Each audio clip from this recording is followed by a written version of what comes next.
अस्सलामुअलैकुम व्यूअर्स, कैसे हैं आप देख रहे हैं बायोटॉनिक बाय हनीफ। व्यूअर्स, हमने टॉपिक शुरू किया हुआ है थर्मो रेगुलेशन। जरा रिवाइज करें तो थर्मो रेगुलेशन क्या है। बिल्कुल, थर्मो रेगुलेशन है regulation of body temperature within a narrow range. जैसे मैंने चैप्टर के शुरू में एग्जांपल भी दी थी ह्यूमन बॉडी की, कि वो नैरो रेंज के अंदर बॉडी को टेम्परेचर को मेंटेन रखने की कोशिश करते हैं। आज हम पढ़ेंगे कि एनिमल्स जो हैं उनकी कैटेगरीज कौन कौन सी हैं, कौन कौन से ग्रुप हैं एनिमल्स के, और वो किस तरह बॉडी टेम्परेचर को रेगुलेट करते हैं। तो आज का हमारा टॉपिक है मैकेनिज्म इन एनिमल, यानी थर्मो रेगुलेशन का जो मैकेनिज्म है वो एनिमल्स में कैसे होता है। व्यूअर्स, याद रखिएगा कि टेम्परेचर ऑफ द एनिमल्स जो है वो depend upon rate of change of body heat.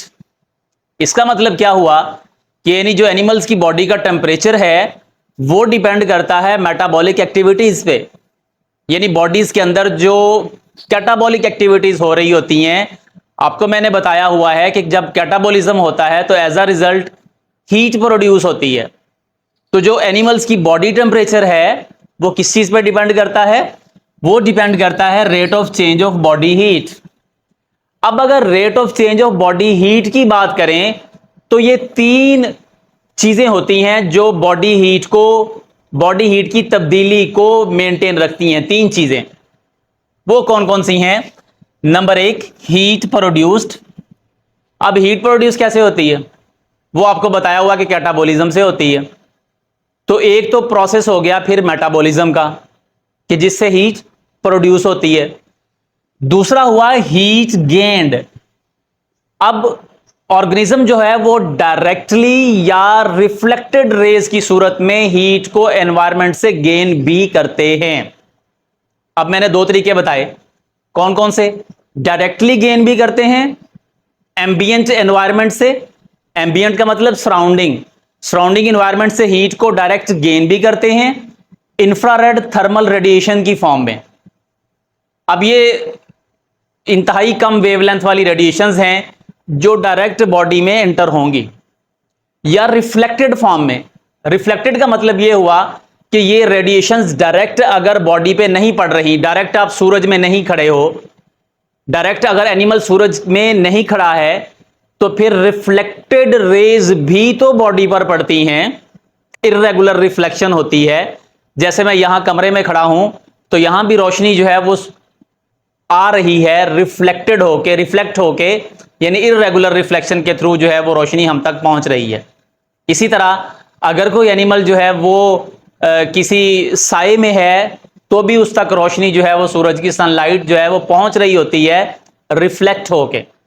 तो इसका मतलब यह हुआ कि डायरेक्ट या रिफ्लेक्टेड, डायरेक्ट कौन सी होंगी, इंफ्रारेड थर्मल रेडिएशंस, वो डायरेक्ट बॉडी उनको गेन करता है तो बॉडी हीट जो है वो प्रोड्यूस होती है, बॉडी हीट गेन होती है। क्लियर। और दूसरा जो है रिफ्लेक्टेड फॉर्म में अगर सनलाइट बॉडी के ऊपर पड़ती है तो इससे भी बॉडी टेम्परेचर बढ़ता है। और तीसरा मैंने लिखा हीट लॉस्ट, यानी ऑर्गेनिज्म जो है एनिमल वो हीट लॉस भी करते हैं एनवायरनमेंट में, डायरेक्ट रेडिएशंस की फॉर्म में, परस्पायरेशन की फॉर्म में, या जब स्वेटिंग होती है तो उस फॉर्म में भी हीट जो है वो लॉस होती है। तो इसका मतलब यह हुआ कि जो rate of change of body heat है, यानी जिस पर बॉडी एनिमल्स की बॉडी का टेम्परेचर डिपेंड करता है, वो rate of change of body heat, उसका मतलब क्या हुआ, उसका मतलब है कि heat produced during metabolic activities and heat gained from ambient environment plus the heat lost in ambient environment is called rate of change of body heat. Clear हुआ।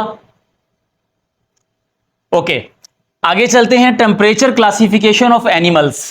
अब इसका मतलब क्या हुआ, इसका मतलब यह है कि अगर हम एनिमल्स को देखें तो वो दो तरह की, दो कैटेगरीज उसकी हो सकती हैं टेम्परेचर के हवाले से, बॉडी टेम्परेचर के हवाले से दो कैटेगरीज उसकी हो सकती हैं। वो कौन कौन सी हैं। एक है पाइकिलोथर्म्स, पाइकिलोथर्म्स। अब ये डेफिनेशन याद करते हुए, जहन में रखते हुए, आप कंफ्यूजन का शिकार ना हो, ये ग्रीक वर्ड है पाइकिलो, इसका मतलब होता है इर्रेगुलर, या इसको कहते हैं वेरीड। क्या मतलब हुआ इसका फिर? वेरिएशन से यानी तब्दील होने वाला, और इर्रेगुलर यानी रेगुलर नहीं रहता बॉडी टेम्परेचर। तो ये ऐसे एनिमल्स हैं जिनकी बॉडी टेम्परेचर जो है वो रेगुलर नहीं रहता, मेंटेन नहीं रहता। विद द एम्बिएंट एनवायरनमेंट इनका बॉडी टेम्परेचर जो है वो चेंज हो जाता है। क्लियर हुआ? पाइकिलो का मतलब मैंने आपको क्या बताया? इर्रेगुलर। थर्म कहते हैं हीट को। The organisms which do not maintain their body temperature, इसलिए तो इनको कहा जाता है कि इर्रेगुलर हीट है उनके बॉडी की। यानी अगर सराउंडिंग में, एनवायरनमेंट में अगर टेम्परेचर जो है वो ज्यादा हो गया तो इनकी बॉडी का टेम्परेचर चेंज हो जाएगा, अगर कम हो गया तो इनकी बॉडी का टेम्परेचर जो है वो चेंज हो जाएगा। ऐसे ऑर्गेनिजम्स को कोल्ड ब्लडेड भी कहते हैं। कोल्ड ब्लडेड यानी सर्द खून वाले भी इनको कहा जाता है। फॉर एग्जाम्पल फिश, इनवर्टिब्रेट्स,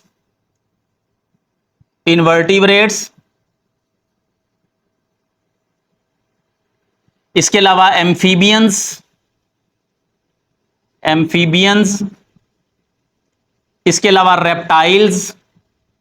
ये ऐसे ऑर्गेनिजम्स हैं जिनको कहते हैं पाइकिलोथर्म्स, यानी ये अपनी बॉडी टेम्परेचर को मेंटेन नहीं रखते। एम्बिएंट एनवायरनमेंट के साथ इनकी बॉडी का टेम्परेचर भी तब्दील हो जाता है। क्लियर? दूसरे वो ऑर्गेनिजम्स हैं जिनकी बॉडी का टेम्परेचर मेंटेन रहता है, उनको कहते हैं होमियोथर्म्स। इनके लिए एक टर्म यूज होती है, वार्म ब्लडेड भी कहते हैं इनको। वार्म ब्लडेड यानी गर्म खून वाले। ये होते हैं एवीज कहते हैं बर्ड्स को, और हो सकते हैं मैमल्स जैसे ह्यूमन बीइंग है, मैमल है। बर्ड्स में आपको पता है कौन से बर्ड्स क्या होते हैं। तो बर्ड्स और मैमल्स जो हैं ये क्या हैं? ये होमियोथर्म्स हैं, यानी इनकी बॉडी का टेम्परेचर जो है वो मेंटेन रहता है, सराउंडिंग में जो भी हो। सराउंडिंग का टेम्परेचर चेंज हो जाए तो भी मेंटेन रहेगा। फॉर एग्जाम्पल मैं इंसान की बात करूं, अगर ह्यूमन बीइंग की बात करूं, तो मैंने आपको बताया हुआ है कि ह्यूमन बीइंग का बॉडी टेम्परेचर कितना होता है? 37 डिग्री सेंटीग्रेड। तो ये मेंटेन रहता है। अगर बाहर जो है वो टेम्परेचर 0 डिग्री सेंटीग्रेड भी हो तब भी इंसान की बॉडी का टेम्परेचर 37 ही रहेगा। और अगर बाहर टेम्परेचर 40, 45, 45, 50 तक भी चला जाए तो भी बॉडी का टेम्परेचर जो है वो कितना रहेगा? 37 डिग्री सेंटीग्रेड ही रहेगा। तो ऐसे ऑर्गेनिजम्स को क्या बोलेंगे? होमियोथर्म्स कहेंगे। तो इंसान या मैमल्स को हम कह सकते हैं, मैमल्स की कैटेगरीज जो है वो क्या होती हैं? ये होते हैं होमियोथर्म्स। इसी तरह जो बर्ड्स होते हैं उनकी बॉडी का टेम्परेचर भी रेगुलर रहता है, इसलिए इनको क्या बोलते हैं? होमियोथर्म्स कहते हैं। अब व्यूअर्स, मैंने आपको बताया कि जो फिश है, जो इन्वर्टिब्रेट्स हैं, एम्फीबियंस हैं, रेप्टाइल्स हैं, ये अपनी बॉडी टेम्परेचर को मेंटेन नहीं रख सकते। लेकिन यहां पर आप थोड़ी डिफिकल्टीज हैं। यहां पर आप एक क्लियर कट ये नहीं कह सकते कि तमाम फिशेस जो है ना वो बॉडी टेम्परेचर को मेंटेन नहीं रख सकते, ऐसी बात नहीं है।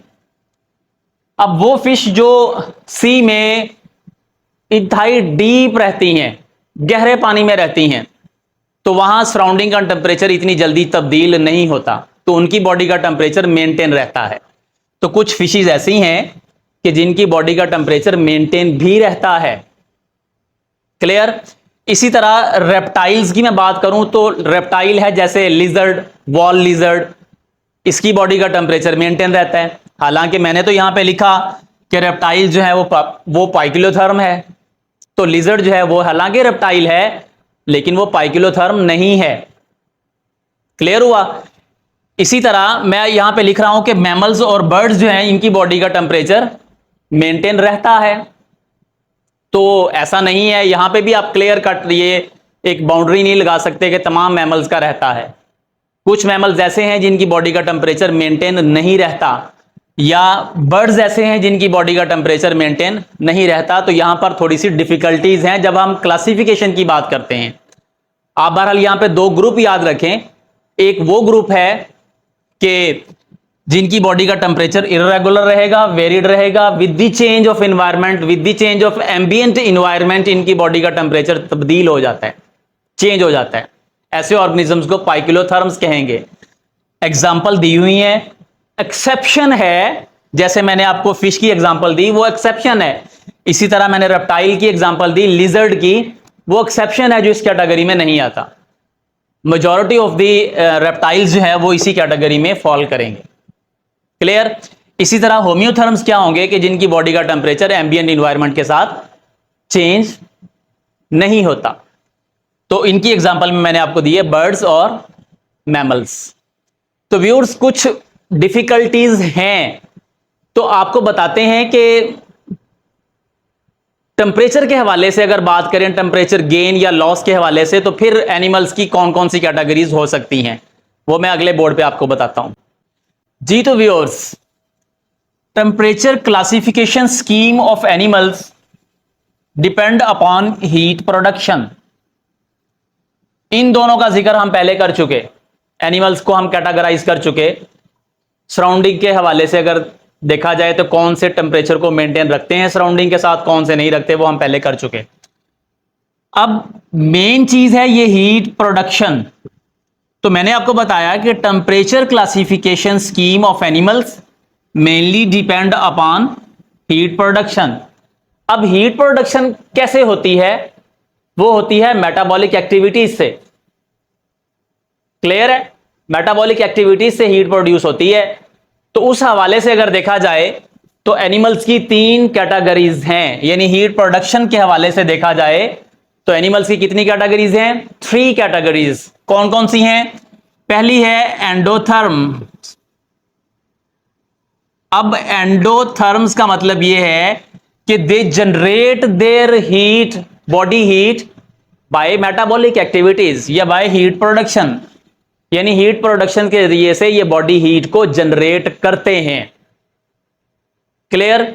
जैसे फ्लाइंग इंसेक्ट्स, बर्ड्स, मैमल्स, ये क्या करते हैं?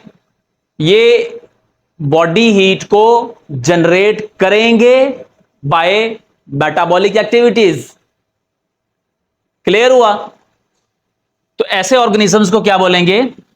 एंडोथर्म्स कहेंगे, यानी सराउंडिंग से हीट नहीं ले रहे और ये हीट जो है वो खुद जनरेट करते हैं मेटाबॉलिक एक्टिविटी से अपने बॉडी टेम्परेचर को मेंटेन रखने के लिए।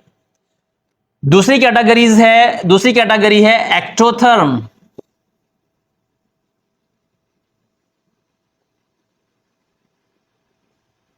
इनमें हीट प्रोडक्शन रिलेटिवली लो होती है, निस्बतन कम मिकदार में हीट प्रोड्यूस होगी और सराउंडिंग से भी हीट लेते हैं ये।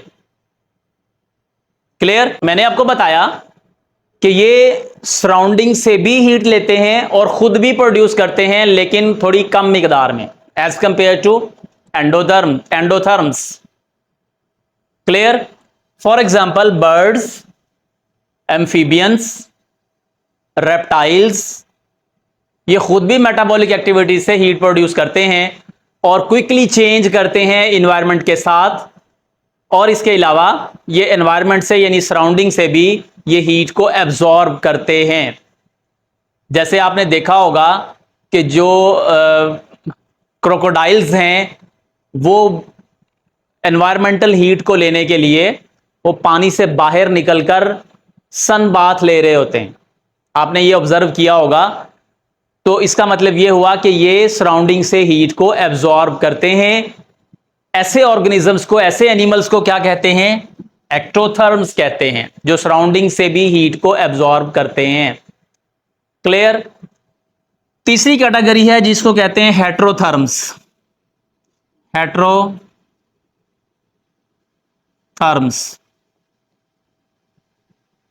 ये जो हेटेरोथर्म्स होते हैं ये capable of varying heat production by metabolic activities, यानी ये मेटाबॉलिक एक्टिविटीज से हीट प्रोड्यूस कर सकते हैं, but generally they do not regulate their body temperature within a narrow range. लेकिन वो नैरो रेंज के अंदर अपनी बॉडी टेम्परेचर को मेंटेन नहीं कर सकते। फॉर एग्जाम्पल बैट्स यानी चमगादड़ें और ह्यूमन बर्ड्स, ये इनकी एग्जाम्पल हैं। यानी ये इनमें मेटाबॉलिक एक्टिविटीज से हीट प्रोड्यूस होती है, लेकिन बॉडी टेम्परेचर इनका मेंटेन नहीं रहता, ये रेगुलेट नहीं कर सकते बॉडी टेम्परेचर को। तो तीसरी कैटेगरी को क्या बोलेंगे? हेटेरोथर्म, यानी different heat, different heat. Clear? यानी है तो ये एंडोथर्म की तरह, यानी खुद हीट प्रोड्यूस करते हैं, लेकिन ये तो मेंटेन रखते थे बॉडी टेम्परेचर को, ये नहीं रख सकते। तो तीसरी कैटेगरी होगी कौन सी? हेटेरोथर्म्स। तो व्यूअर्स, आज के लेक्चर में, आज के लेसन में मैंने आपको 5 टर्म्स बताई, 5 टर्म्स। कौन कौन सी? पाइक्यूलोथर्म, होमियोथर्म, एंडोथर्म, एक्टोथर्म और हेटेरोथर्म। ये 5 की 5 अलग से डेफिनेशंस भी आ सकती हैं 2 नंबर के लिए शॉर्ट क्वेश्चन के तौर पे, या लॉन्ग क्वेश्चन अगर आना होगा तो ये आ जाएगा mechanism in animals, thermoregulation mechanism in animals. तो फिर आप ये 5 की 5 पहले ये डिटेल लिखेंगे कि टेम्परेचर एनिमल का किस चीज पर डिपेंड करता है, rate of change of body heat जो है वो क्या होती है, वो बताने के बाद फिर आप टेम्परेचर क्लासिफिकेशन जो है वो एनिमल उसको डिस्कस करेंगे। 5 की 5 कैटेगरी जो है उसको डिस्कस कर देंगे, तो ये आपका लॉन्ग क्वेश्चन बन जाएगा। कैसा रहा आज का लेसन? कमेंट सेक्शन में बताइएगा। अगर आप चैनल पे नए हैं तो चैनल को जरूर सब्सक्राइब करें और बेल आइकन को क्लिक करें ताकि हर आने वाली नई वीडियो का नोटिफिकेशन आपको बर वक्त मिलता रहे। मिलते हैं अगली वीडियो में। Bye bye.